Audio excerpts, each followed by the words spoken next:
Hi friends, welcome to Sai Asiran Quality Farms. In this video, we don't harm any animals and birds. ఈ వీడియోలో కోళ్ళకి మరియు ఇతర జంతువులకి ఎలాంటి హాని చేయట్లేదండి.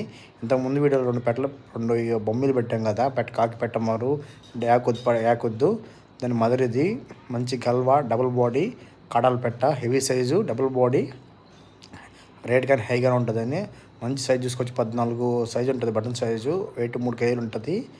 దీని ఫుల్ వీడియో వచ్చి కింద లింక్ డిస్క్రిప్షన్లో ఇస్తున్నాను, చూసుకోండి. ఫుల్ వీడియో కావాలంటే చాలామంది సబ్స్క్రైబ్ చేస్తున్నారు, సబ్స్క్రైబ్ చేసుకోండి. ఇంకా ఎవరికైనా కావాలి అనుకున్న వాళ్ళు రేటు వాట్సాప్లో మెసేజ్ చేసినా కాల్ చేసినా చెప్తాను. పర్సనల్ రేటు చాలా హై ప్రైస్ అన్నది, ఎందుకంటే క్వాలిటీ అలా ఉంటుంది. సో కావాలంటున్నా కాల్ చేయండి, టైం పాస్ చేయొద్దు. చాలామంది సబ్స్క్రైబ్ అనేది చూస్తున్నారు, ప్లీజ్ సబ్స్క్రైబ్ చేసుకోండి. ఇంకా కోళ్ళు ఏమైనా మన కాడ ఇంకా రేపు కొత్త పిల్లలు వస్తున్నాయి, 3 నెలల పిల్లల వీడియో పెడతాము, కావాలని ఫోన్ చేయండి. ట్రాన్స్పోర్ట్ మీరే పెట్టుకోవాలి. ఇది మనం పెట్టిన 2 బొమ్మ పిల్ల, ఒక మదర్ ఇది. Okay friends, please